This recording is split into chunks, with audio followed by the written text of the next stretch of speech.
Welcome back to my channel friends. எல்லோரும் எப்படி இருக்கிறீங்க? நான் நல்லாயிருக்கேன். இன்றைக்கி ஒரு புது டிஷ்ஷோடு வந்திருக்கேன். நான் வாங்க பார்க்கலாம். இன்றைக்கி நான் பெரிய கத்திரிக்காயில் பச்சடி எப்படி செய்யுதுன்னு காமிக்கிறேன் ஃப்ரெண்ட்ஸ். பெரிய கத்திரிக்காய் அந்த பர்பிள் கத்திரிக்காய் வருதுங்களா, அதில் தான் செய்யணும். ஃபஸ்ட்டு முதல்ல ஒரு ஸ்டவ் பற்ற வச்சுக்கோங்க. ஸ்டவ் பற்ற வச்சுக்கின்னு வெங்காயம் சுட்டு எடுத்துக்கோங்க. நல்லா சுடணும், பிளாக் ஆகணும். என்னென்னா கொஞ்சம் ஸ்டவ் எல்லாம் கொஞ்சம் அழுக்காகும் ப்ளீஸ். ஆனால் டேஸ்ட் ரொம்ப நல்லாயிருக்கும். அதுக்கப்புறம் பெரிய கத்திரிக்காய் எடுத்து எல்லா பக்கமும் சுட்டுடணும், நல்லா சுடணும் ஃப்ரெண்ட்ஸ். இது ஸ்டவ் கொஞ்சம் அழுக்காகவும் பரவாயில்ல, அப்புறமா நம்ம துடைச்சிக்கலாம். ஸோ இந்த மாதிரி எல்லாத்தையும் சுட்டு பக்கத்தில் எடுத்து வச்சிடணும். பாருங்கள், எல்லா பக்கமும் நான் சுடுறேன். பாருங்கள் ஃப்ரெண்ட்ஸ், எப்படி நல்லா சுட்டுன்னு இருக்கேன் நான். இது ஒரு பிளாக்கிஷ் கலராக ஆகணும். கலர் ஆகிட்ட பிறகு உள்ளெல்லாம் நல்லா வெந்து வரும். வெந்து வந்த பிறகு நம்ம இதை எடுத்து பக்கத்தில் ஓரத்தில் வச்சிடலாம் ஃப்ரெண்ட்ஸ். இது ரொம்ப நல்லாயிருக்கும் ஃப்ரெண்ட்ஸ், டேஸ்ட்டாக இருக்கும் இந்த டிஷ்ஷு. அதுக்கப்புறம் ஒரு தக்காளி எடுத்துக்கோங்க. தக்காளியும் நல்லா எல்லா பக்கமும் சுட்டு எடுத்துருங்க. உள்ளே சாஃப்டான மேலே தோல் உரிக்கிற மாதிரி இருக்கணும். அதுக்கப்புறம் பச்சை மிளகாய் பூண்டு கூட நான் இப்படி தான் சுட்டு எடுத்துருக்கேன் ஃப்ரெண்ட்ஸ். இது கொஞ்சம் நேரம் ஆறட்டும். ஆறின அதுக்கப்புறம் தோல் எல்லாம் உரிச்சிடுங்க ஃப்ரெண்ட்ஸ். எல்லா தோலையும் உரிச்சிட்டு கழுவி எடுத்துன்னு வந்துடுங்க ஃப்ரெண்ட்ஸ். ஃபுல்லாக கழுவிடுங்க. அது கொஞ்சம் பிளாக்கிஷாக இருந்தால் பரவாயில்ல, ஒன்றும் ப்ராப்ளம் இல்லை. ஸோ இந்த மாதிரி கழுவி எடுத்துன்னு வந்துட்டு எல்லாத்தையும் கையில் தான் ஃப்ரெண்ட்ஸ் பண்ணணும். கையில் தான் ஸ்மாஷ் பண்ணணும். எல்லாம் கை யூஸ் பண்ணி தான் பண்ணணும். ஸ்பூனு கத்தி எல்லாம் யூஸ் பண்ண முடியாது இந்த டிஷ்ஷுக்கு. ஸோ நம்ம எவ்வளோ முடியுமோ அவ்வளோவோ நம்ம கையில் தான் எல்லாத்தையும் ஸ்மாஷ் பண்ணி எடுக்கணும் ஃப்ரெண்ட்ஸ். இப்போ பாருங்கள், வெங்காயத்தோட தோல் உரிச்சின்னு இருக்கேன் நான்.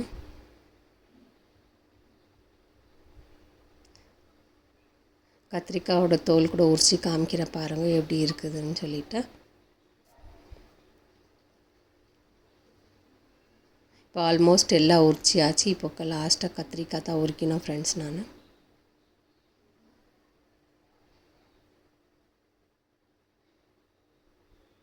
இந்த டிஷ்ஷு நீங்களும் வீட்டில் ஒரு முறை ட்ரை பண்ணி பாருங்கள் ஃப்ரெண்ட்ஸ். பண்ணி பார்த்துட்டு எனக்கு கமெண்ட்டில் சொல்லுங்கள் எப்படி இருந்துச்சுன்னு சொல்லிவிட்டு. அதுக்கப்புறம் இந்த க்ரீன் கலர் இருக்கிறது கத்தி வச்சு கட் பண்ணிவிடுங்க.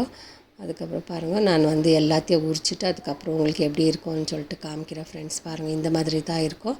எல்லாத்தையும் உரித்து எடுத்து வச்சுட்டு இப்போ போய்ட்டு கழுவி எடுத்துன்னு வந்துடுங்க. எல்லாத்தையும் நான் கழுவி எடுத்துன்னு வந்துட்டேன் இப்போது. அதுக்கப்புறம் ஒரு பவுல் ஒன்று எடுத்துக்கோங்க. பவுல் எடுத்துகிட்டு அதில் எல்லாம் ஒன்றா போட்டு ஸ்மாஷ் பண்ணிக்கணும். ஃபஸ்ட்டு நான் தக்காளி எடுத்துருக்கிறேன். தக்காளி எடுத்து ஸ்மாஷ் பண்ணிக்கோங்க ஃப்ரெண்ட்ஸ். இந்த டிஷ்ஷு சப்பாத்திக்கு ரொம்ப நல்லாயிருக்கும். அப்புறம் ரொட்டிக்கு நல்லாயிருக்கும். அதுக்கப்புறம் களிக்கு நல்லாயிருக்கும். இந்த டிஷ் அதுக்கப்புறம் நம்மளுக்கு ஜுரம் எதனா வந்துச்சுன்னா வாயெல்லாம் ஒரு மாதிரியாக இருக்கும் இல்லைங்களா, அந்த டைமில் கூட இந்த டிஷ்ஷை நம்ம பண்ணி சாப்பிட்டோம்னா வாய்க்கோளம் நல்லா இருக்கும். ஸோ இப்போ பச்சை மிளகாய் ஸ்மாஷ் பண்ணின்னு இருக்கேன் நான். நல்லா கை வச்சு நல்லா ஸ்மாஷ் பண்ணணும் ஃப்ரெண்ட்ஸ். அப்போ தான் இது டிஷ்ஷு நல்லா ஒரு இதுக்கு வரும், நல்லா நம்ம சாப்பிட்ற மாதிரி இருக்கும். அப்போ தான் பாருங்கள், நான் எல்லாம் ஆல்மோஸ்ட்டு ஸ்மாஷ் பண்ணின்னு இருக்கேன் நான். இது கூடவே கொஞ்சம் புளி போட்டுக்கோங்க. புளி தண்ணியன்னா போட்டுக்கலாம், இல்லை புளி அப்படியே கொஞ்சம் ஊற வச்சுது எடுத்து போட்டுக்கலாம் ஃப்ரெண்ட்ஸ். புளி கொஞ்சம் எவ்வளோ இருக்குதோ அவ்வளோ நல்லா டேஸ்ட்டாக இருக்கும். அதுக்கப்புறம் இது கூடவே சால்ட் கூட ஆட் பண்ணிக்கோங்க.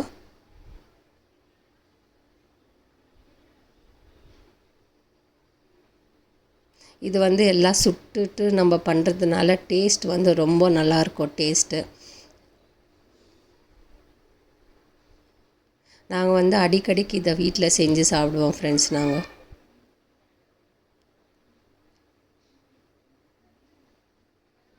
ஸோ இந்த மாதிரி நல்லா ஸ்மாஷ் பண்ணிவிட்டு அதுக்கப்புறம் எடுத்து ஒரு ஓரமாக வச்சுட்டு உப்பு போட்டுடுங்க. எல்லாம் ஸ்மாஷ் ஆன பிறகு ஃப்ரெண்ட்ஸ் இந்த மாதிரி தான் இருக்கும். கடைசியில் என்ன பண்ணுவோம், கொத்தமல்லி நல்லா ஒரு கைப்பிடி அளவு கொத்தமல்லி கட் பண்ணி எடுத்து வச்சுக்கின்னு அத்தையும் தூவிடுங்க. மேலே தூவிட்டு அத்தையும் நல்லா மிக்ஸ் பண்ணி எடுத்து வச்சுக்கோங்க ஃப்ரெண்ட்ஸ். நீங்கள் வேணும்னாக்கா கடுகு கூட தாளித்து ஊற்றலாம். இல்லை, நான் கடுகு தாளிக்கல. நாங்கள் அப்படியே சாப்பிட்றது தான் எங்களுக்கு நல்லாயிருக்கும். ஸோ இது கூட சப்பாத்தி வச்சு நீங்கள் சாப்பிட்டுக்கலாம் ஃப்ரெண்ட்ஸ். நீங்கள் ஃபஸ்ட்டு ஒரு சப்பாத்தி சாப்பிட்டு பாருங்கள், அதுக்கப்புறம் இன்னும் சாப்பிட்ணுன்னு இருக்கும். பட் ரொம்ப டேஸ்ட் ரொம்ப நல்லாயிருக்கும். நான் அது மட்டும் 100% கேரண்டி சொல்கிறேன் நான். ஏன்னா நான் இது அடிக்கடிக்கு நான் செஞ்சு சாப்பிடுவோம் வீட்டில்.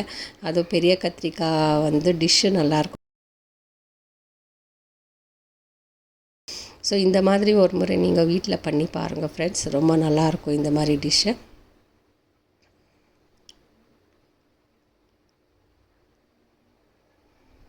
ஸோ இப்போ எல்லாம் நான் ஆல்மோஸ்ட் எல்லாம் ஃபுல்லாக மிக்ஸ் பண்ணிவிட்டு இப்போ வந்து கார்னிஷிங்களுக்கு போட்டு காமிக்கிறேன் பாருங்கள் தட்டில். கடைசியில் இப்படி தான் இருக்கும் ஃப்ரெண்ட்ஸ். பிடிச்சிருந்தால் லைக் பண்ணுங்கள், ஷேர் பண்ணுங்கள், சப்ஸ்கிரைப் பண்ணுங்கள். தேங்க்யூ.